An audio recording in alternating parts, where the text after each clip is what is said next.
The morning sun shone on the tall walls of Buckingham Palace. Hundreds of tourists gathered outside, their cameras ready. They all wanted to see the famous royal guards in their bright red coats and tall black hats. These guards stood so still that many people thought they were not real. Some tourists waved hands in front of their faces. Others made funny faces, trying to make them smile. But the guards never moved. They were known for their perfect discipline. Jack Thompson was one such guard. For 7 years, he had stood at his post without a single mistake. He knew the rules by heart. Never smile, never speak, never move unless changing position. Jack took great pride in his work. Before becoming a guard, he had served in the army for 10 years. The job of guarding the Queen's palace was a great honor for him. On this particular Tuesday morning, the crowd was larger than usual. A school group from Scotland had come to see the changing of the guards. The children, about 8 or 9 years old, pushed forward to get a better view. Their teacher, Mrs. Collins, tried her best to keep them in line. "Stay together, children. Remember what we talked about. The guards are working, and we must respect them," she called out. Among the children was a small boy named Oliver. Unlike his excited classmates, Oliver was quiet. He stood at the back, clutching the small notebook. Inside the notebook were pictures of royal guards that he had drawn. Oliver had dreamed of seeing the real guards for months. His father had been a palace guard years ago, before he passed away when Oliver was just 4. This trip was special for the boy. As the crowd grew, Oliver found himself pushed further back. Being the smallest in his class, he could barely see anything over the sea of people in front of him. His eyes filled with tears as he realized he might miss the changing of the guard ceremony. Jack noticed the small boy from his post. Though his face remained expressionless, his eyes caught the child's disappointed look. Something about the boy reminded Jack of himself at that age, full of wonder about the guards, but unable to see them properly. The crowd shifted, and Oliver dropped his precious notebook. The wind caught the pages, sending his drawings scattering across the palace grounds.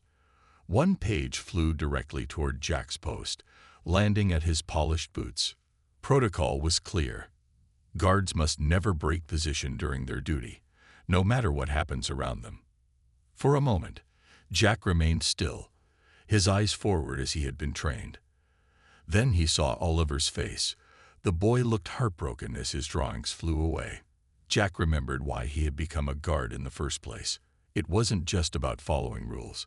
It was about serving people, protecting what mattered. In that split second, Jack made a decision. He bent down slightly, just enough to pick up the drawing by his feet. The crowd gasped. A royal guard had moved. Cameras flashed from all directions. Jack knew he was breaking protocol, but he held the drawing carefully in his gloved hand. When the moment came for his regular position change, Jack marched precisely as trained, but made a small detour. As he passed by Oliver, he smoothly handed the drawing back to the astonished boy. Their eyes met briefly.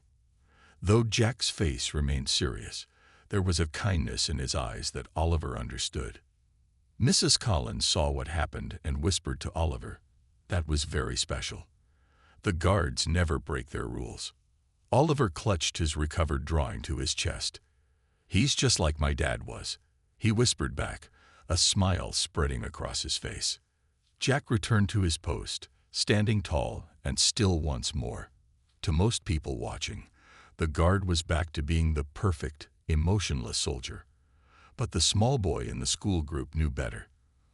Under the famous uniform was a person who understood that sometimes kindness matters more than rules. News of Jack's small act of kindness spread quickly among the palace staff.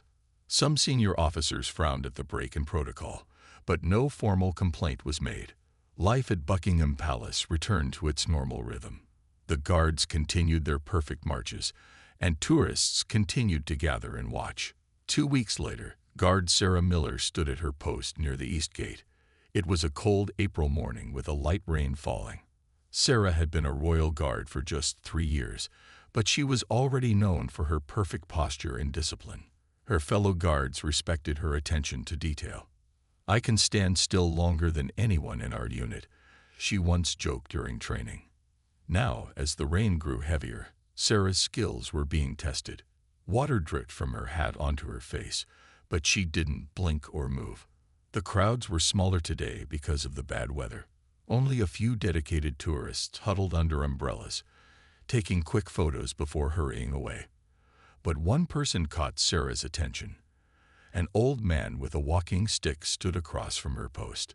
He wore a worn coat that looked too thin for the weather. On his chest were military medals. Not many, but worn with obvious pride. For an hour, the old man stood in the rain, watching the palace. He didn't take photos or move around like other tourists. He simply stood, sometimes nodding slightly as if having a silent conversation with himself. As the rain got worse, people left. Soon only the old man remained. Sarah noticed his hands shaking, not just from cold but from age. The man tried to open a small umbrella, but his stiff fingers couldn't manage the catch. The umbrella fell to the ground, and the wind pushed it toward Sarah's post. Sarah's mind raced. Protocol said she should ignore anything that didn't pose a security threat. The umbrella was just a few feet away, but it might as well have been miles given the strict rules she followed. Yet Jack's story had spread among the guards, making many of them question when rules should bend. The old man tried to reach for his umbrella, but he wobbled dangerously on his walking stick. Sarah made her decision in an instant. With precise movements that looked almost like part of her regular position change, she stepped forward, picked up the umbrella, opened it with one smooth motion, and approached the old man. "Your umbrella, sir," she said, her voice formal but kind, as she held it out to him. The old man looked up in surprise. "Thank you, miss." His eyes filled with tears. "I was in the King's Guard myself, 60 years ago. I know you're not supposed to help. I know what it costs you to break position." Sarah nodded once, still maintaining her formal expression. "It's an honor to assist a former guard, sir."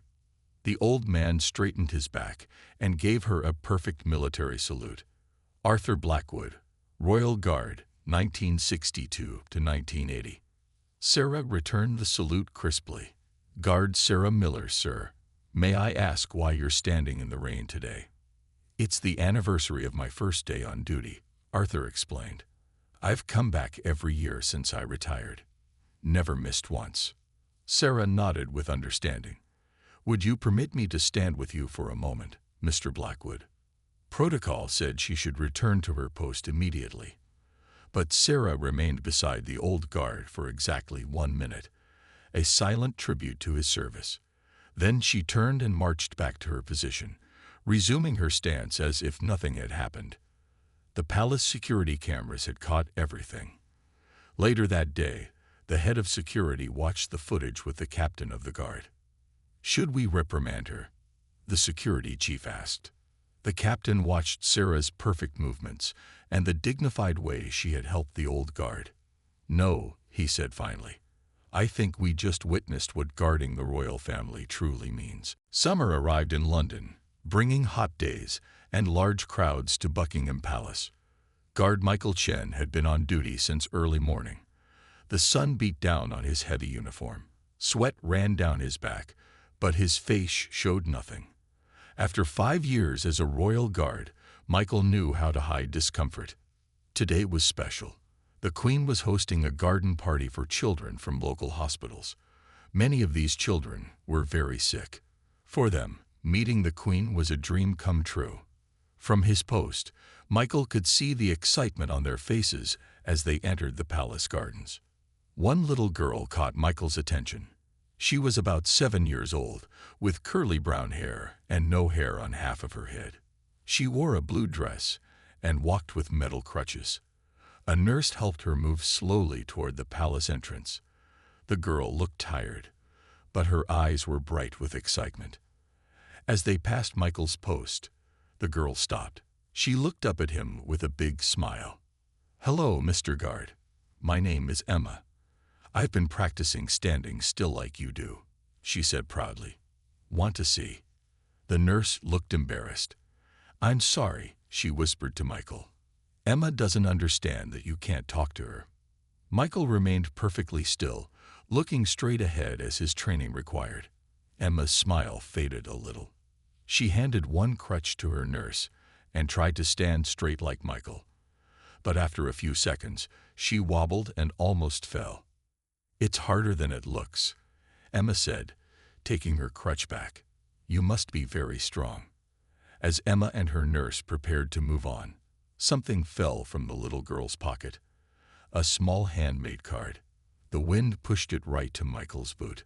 On it was a drawing of a royal guard, and the words, "Thank you for keeping the Queen safe," in messy child's handwriting. Protocol was clear.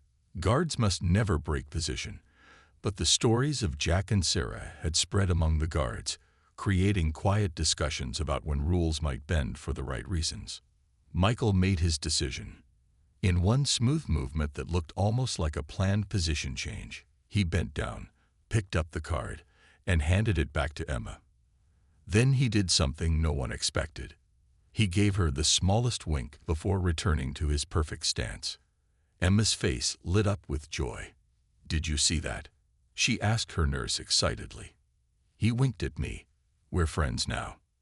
The nurse smiled, understanding the special moment they had just witnessed. "Yes, Emma, I think you made a friend today." What Michael didn't know was that the Queen herself was watching from a palace window. She had seen many guards over her long life, and she understood the balance between protocol and humanity. Later that day, the Queen's private secretary approached the captain of the guard. "Her Majesty noticed something interesting today," he said carefully. The captain looked worried. "If this is about Guard Chen, I can explain." The secretary raised his hand. "Her Majesty simply wanted me to pass along a message," she said. "Remind the guards that they protect not just the crown, but what the crown stands for. Sometimes that means knowing when rules matter most, and when people do."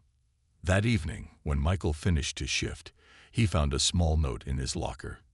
It read, "The Queen sends her compliments on your excellent judgment today."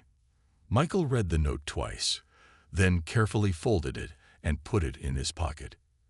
He hadn't broken protocol for praise or attention. He had done it because, in that moment, a sick child's happiness mattered more than a rulebook. As he walked home, Michael thought about Emma's brave attempt to stand still like him. In many ways, she showed more strength than any guard.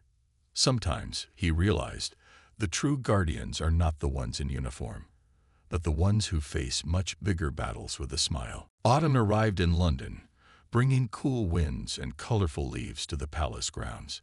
Guard Robert Wilson stood at his post near the main gate. With 12 years of service, Robert was one of the most experienced guards. Younger guards often came to him for advice. "Never let anything distract you," he would tell them. "Your job is to guard the palace, not to entertain tourists." Robert lived by these words. Unlike Jack, Sarah, and Michael, he had never broken protocol. Not once in 12 years. He took great pride in this perfect record. On this chilly October morning, dark clouds filled the sky. The weather report warned of heavy rain, but for now, the palace grounds remained dry. A small group of tourists took photos in front of the palace. Among them was a family with 2 teenage boys. Robert noticed the family right away, not because they were loud or disrespectful, but because one of the boys used a wheelchair. The boy looked about 15, thin with glasses, and a bright blue jacket. His brother, who seemed about the same age, pushed the wheelchair carefully over the uneven ground. "Dad, can we get closer to take a photo with the guard?" the boy in the wheelchair asked. The father looked uncertain. "I'm not sure if we're allowed, Tom. The path looks too narrow for your chair." "Let's try anyway," the brother suggested. "I can lift the front wheels if needed." Robert watched from the corner of his eye as the family approached. The path was indeed narrow, with a small step that would be difficult for a wheelchair. In his 12 years, Robert had seen many people struggle with that same step. Usually, palace staff would help if they were nearby. But today, no staff members were in sight. The family reached the step, And as expected, the wheelchair got stuck. The father and brother tried to lift it, but they were at an awkward angle. Tom looked embarrassed as other tourists turned to watch. "Maybe we should just go back," Tom said quietly. Robert faced a choice. His perfect record of following protocol stood on one side. On the other side was a family's simple wish to take a photo. The stories about Jack, Sarah, and Michael had reached him, of course. Robert had always thought those guards were wrong to break the rules, no matter how small the offense. Rain began to fall. Just a few drops at first, then more. Tourists opened umbrellas or ran for cover. The family struggled more urgently with the wheelchair, not wanting Tom to get wet.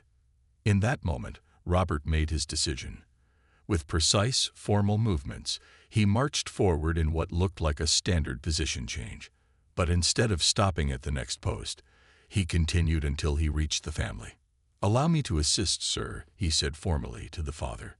Then, with strong hands, Robert lifted the wheelchair easily over the step. The family looked stunned. "Thank you," the father said. "We know you're not supposed to help." Robert nodded once. "It's my duty to ensure the safety and dignity of all palace visitors. Sir, can we still take that photo with you?" Tom asked hopefully. Protocol strictly forbade posing for photos, but Robert had already crossed one line. "One quick photo," he said, "before my commanding officer notices." As the rain fell harder, Robert stood tall beside Tom's wheelchair while the father took the picture. Then Robert returned to his post, resuming his perfect stance, as if nothing had happened. Later, the palace received a letter from the family. They wrote about a guard who had shown kindness to their son, who had been fighting cancer for 3 years.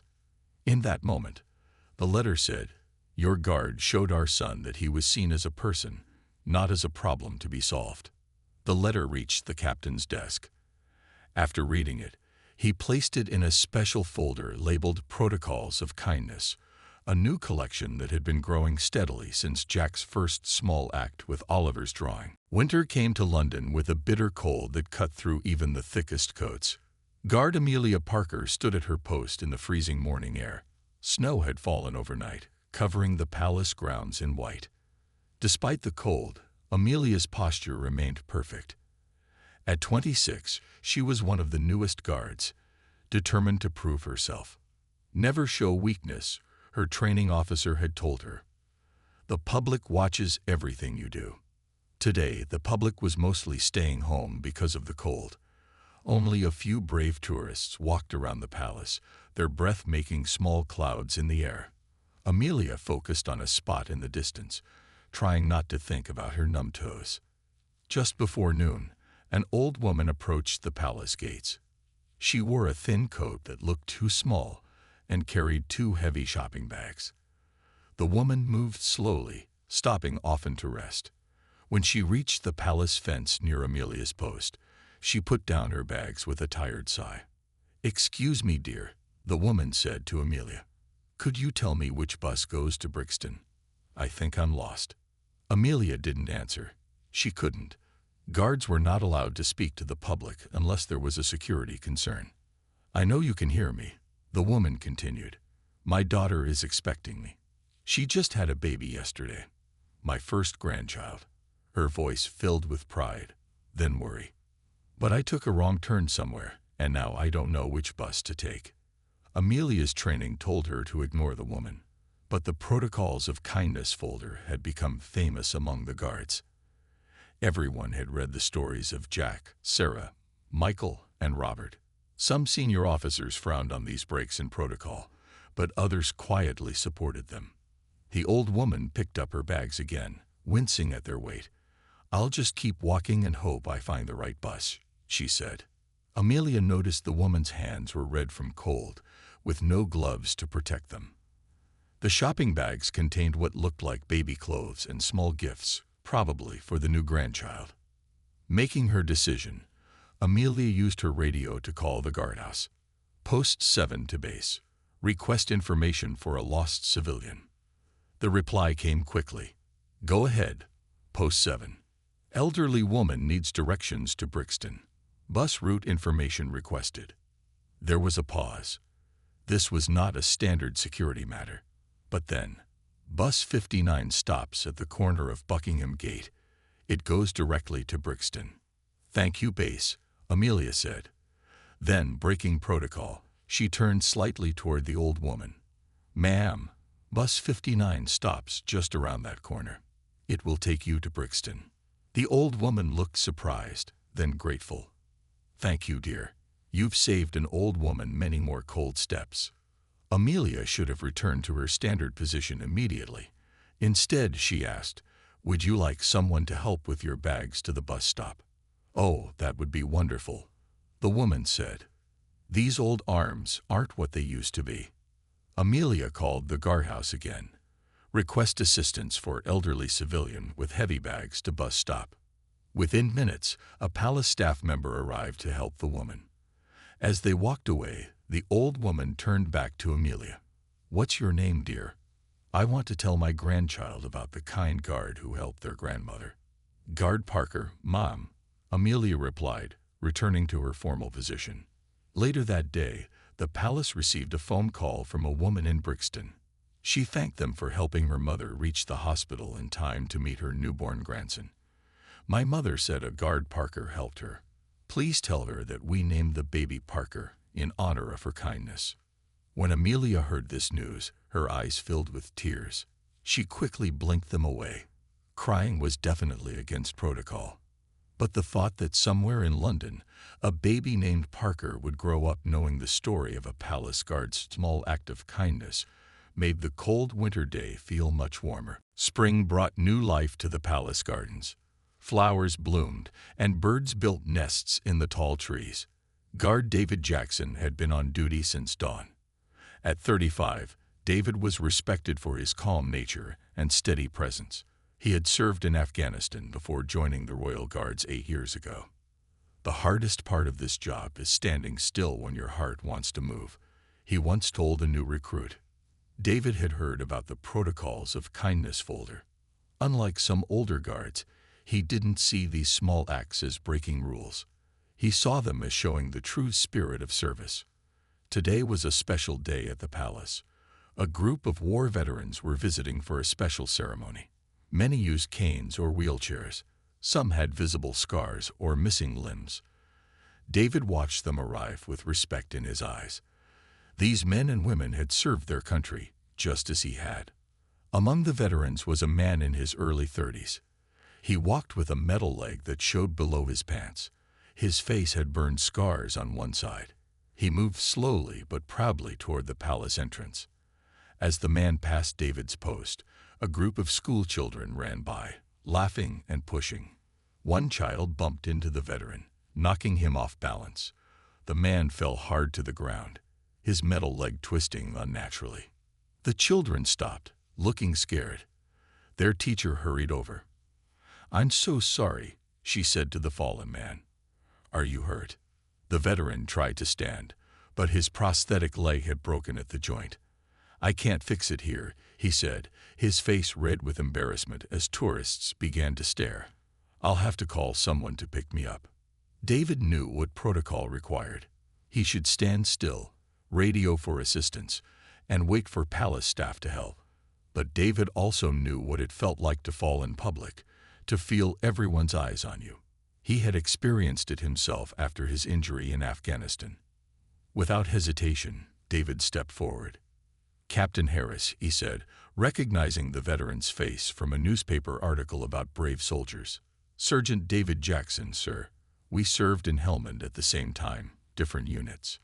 The veteran looked up in surprise. "Jackson? Yes, I remember hearing about you. The mosque evacuation." David nodded once, then bent down. "Permission to assist a fellow soldier, sir." Captain Harris gave a small smile. "Permission granted, Sergeant." With careful movements, David helped the man to a nearby bench. Then he examined the broken prosthetic leg. "I think I can fix this temporarily," he said. "It looks like the pin just slipped out." Using his knowledge of equipment from his army days, David quickly fixed the prosthetic leg. As he worked, the two men talked quietly about their service days, about the friends they had lost, and about the challenges of coming home. When the leg was fixed, David helped Captain Harris stand and test it. "It should hold until you can get it properly repaired, sir." "Thank you, Sergeant," the captain said. "You didn't have to break protocol for me." David stood straight and gave a perfect salute. "With respect, sir, I didn't break protocol. The first rule of service is to honor those who served before us." As David returned to his post, he noticed his commanding officer watching from a window. He prepared himself for a reprimand later. But instead that evening, he found a note in his locker. It read, "The true measure of a guard is not how well he stands at attention, but what he stands for. Well done, Sergeant." The story of David and Captain Harris was added to the growing folder of protocols of kindness. But more importantly, it was told among veterans across London. A story about a royal guard who understood that some bonds go deeper than rules on paper. Summer heat returned to London. The sun shone brightly on Buckingham Palace, making the guards' red uniforms even hotter. Guard Thomas Reed stood at his post, drops of sweat running down his back under his heavy uniform. At 29, Thomas was known for his serious face and perfect discipline. Unlike some guards, Thomas had mixed feelings about the protocols of kindness stories. He believed rules existed for good reasons, but he also understood that sometimes humans needed to act like humans, not machines. Today was one of the hottest days of the year. News reports warned people to stay inside if possible, but tourists still came to the palace, many unprepared for the extreme heat. From his post, Thomas watched a young family approach. The parents looked tired from the heat. Their little boy, about 4 years old, walked slowly between them. The child's face was red, and he kept asking for water. "We'll find some soon," the mother promised, looking around for a place to buy drinks. Thomas knew the nearest water fountain was broken. The nearest shop was a 10-minute walk away. The family didn't seem to know London well. They spoke with American accents and looked at a map as they walked. The little boy sat down on the ground suddenly. "I'm too hot, Mommy," he cried. The parents looked worried. The father picked up the boy, but the child's face was getting redder. Thomas recognized the signs of heat exhaustion from his first aid training. The boy needed water and shade quickly. Thomas had a cold water bottle in his small hidden pocket. Guards were allowed to carry water on hot days, but they had to hide it and only drink when no tourists were watching. It was against protocol to share supplies with visitors. The family was now just a few feet from Thomas's post. The boy had stopped crying and looked sleepy, a dangerous sign in this heat. Thomas made his decision. Using movements that looked like part of his regular duty, he reached into his hidden pocket and took out his water bottle. Then he did something that would definitely break protocol. He spoke to the family. "Sir, Mom," he said quietly, "your son needs water and shade immediately. Please take my bottle." The parents looked shocked to hear the guard speak. "Are you allowed to do this?" the father asked, taking the bottle. "No, sir," Thomas replied honestly. "But your son's health is more important than rules." The mother gave the boy small sips of water while the father thanked Thomas. "We didn't realize how hot it would be here," he explained. "We're from Seattle. It's much cooler there." "There's a medical station inside the palace gates," Thomas told them. "I'll call ahead so they're ready for you." Using his radio, Thomas called for medical help. Within minutes, a palace staff member arrived to escort the family to the medical station. As they walked away, the little boy looked back at Thomas. "Thank you, Red Soldier," he called, his color already looking better. That evening, Thomas expected to be called to the captain's office for breaking protocol. Instead, the captain met him in the hallway. "The American family sent this for you," the captain said, handing Thomas a thank you card with a child's drawing of a red soldier on it.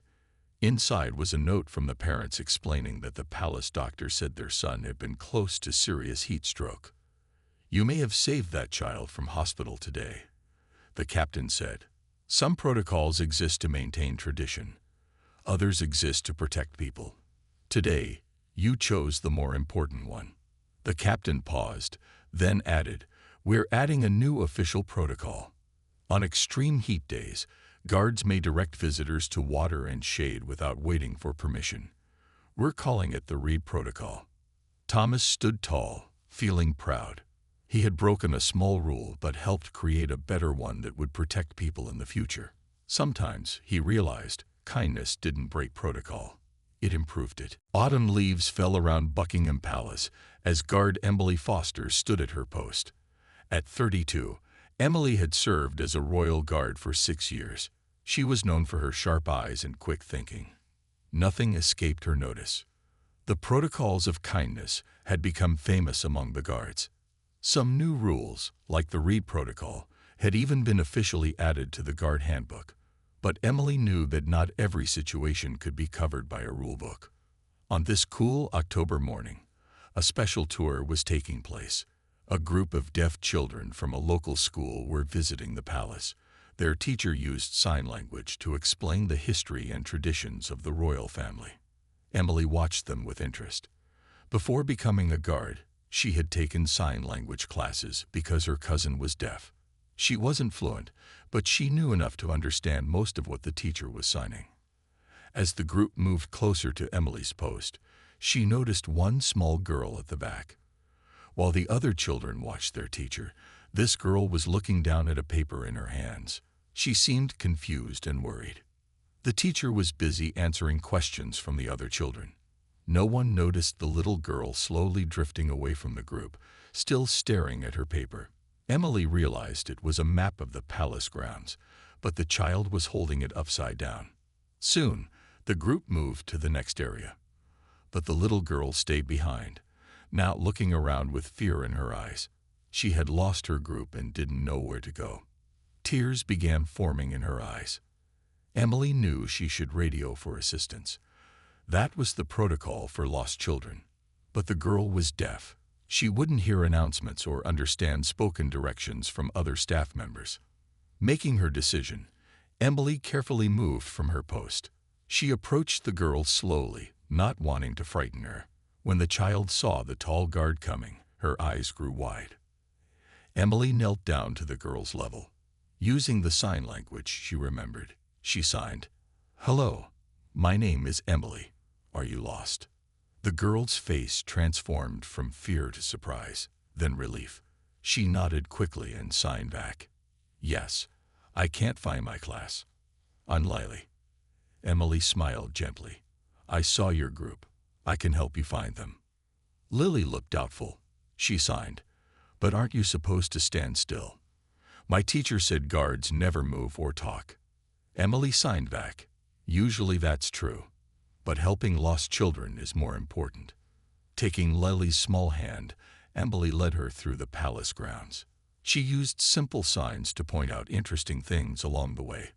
The special trees planted by different kings and queens, the hidden camera where birds made a nest, the window where the queen sometimes stood to watch people. They found the class in the palace garden. The teacher was counting students with a worried face. When she saw Lily, relief washed over her. When she saw who was bringing Lily back, her mouth fell open in surprise. "Thank you," the teacher signed to Emily. "I didn't know the guards could use sign language." Emily signed back, "Not all of us can. I learned from my cousin." Then, with a small wink to Lily, she added, "Please keep my secret. Guards aren't supposed to leave their posts." But later that day, palace security cameras had captured everything. The head of palace security watched the footage with interest. Instead of filing a report about a guard breaking protocol, he sent it to the royal family's private secretary with a note. Another one for the collection. That evening, Emily was called to meet with the captain of the guard. She prepared herself for discipline. Instead, the captain handed her a small envelope. "The Princess Royal saw the security footage," he explained. "She asked me to give you this." Inside was a handwritten note thanking Emily for helping Lily. The Princess Royal, who was a patron of several deaf charities, asked if Emily would consider teaching basic sign language to other guards. It seems, the captain said with a small smile, that the definition of protocol at the palace is changing. Thanks to guards like you. Winter snow fell softly on Buckingham Palace. 1 year had passed since Jack Thompson first broke protocol to help little Oliver with his drawing. A lot had changed in that year. Captain William Harris stood in his office, looking at the thick folder on his desk. The Protocols of Kindness collection had grown from a few stories to dozens. What had started with small, hidden acts of kindness had become something much bigger. Today was special. The Queen had called for a meeting with all the guards who had been part of these stories. Jack, Sarah, Michael, Robert, Amelia, David, Thomas, and Emily stood nervously in the palace meeting room. None of them knew why they had been called. "Do you think we're in trouble?" Jack whispered to Sarah. Before she could answer, the door opened. The Queen entered with her private secretary. Everyone stood straight and tall. At ease, the Queen said with a small smile, "I've been reading about your actions over the past year." The guards exchanged worried glances. The Queen continued, "For centuries, palace guards have been known for their discipline and tradition. These things are important." She paused. "But what you have shown is equally important, that behind every uniform is a person with compassion and good judgment." The Queen's secretary stepped forward. "We've invited some guests today who wanted to meet you." The doors opened again. Oliver and his mother entered, followed by Arthur Blackwood, the old guard helped by Sarah. Then came Emma in her wheelchair, Tom with his family. The grandmother Amelia had helped. Captain Harris walking proudly on his repaired prosthetic leg, the American family with their young son, and little Lily with her teacher. The guards' faces showed surprise as they recognized the people they had helped.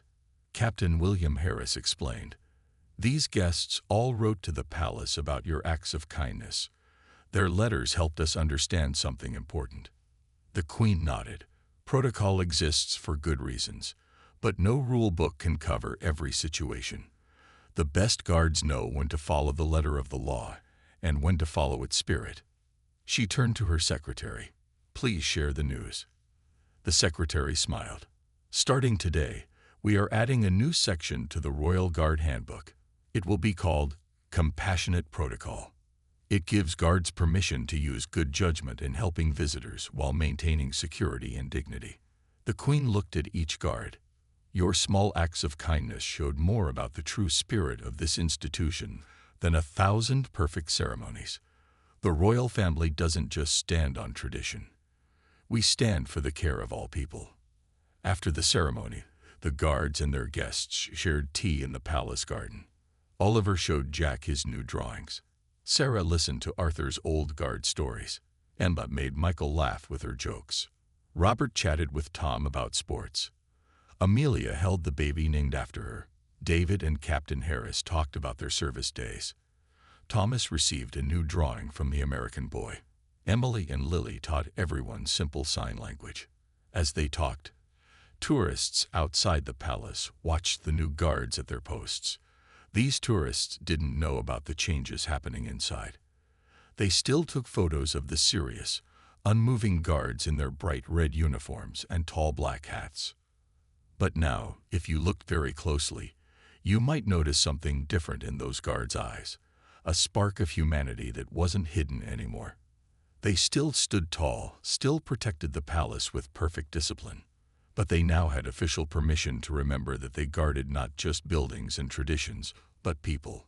The story of the royal guards had added a new chapter, one that proved that sometimes the most royal thing of all is simple human kindness.